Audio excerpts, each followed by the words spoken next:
manatili sa pag-ibig ng Diyos.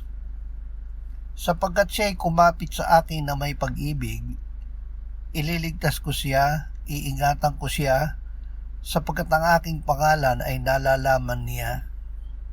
Iniingatan ng Panginoon ang lahat ng umiibig sa Kanya, ngunit lahat ng masama ay lilipulin niya. At nalalaman natin na sa lahat ng mga bagay, ang Diyos ay gumagawa sa ikabubuti ng mga umiibig sa Kanya, sa kanila ng mga tinawag alinsunod sa Kanyang layunin. Ama, iniibig kita. Panatilihin mo ako sa lilim ng iyong kapangyarihan at ingatang lubos sa araw na ito. Amen.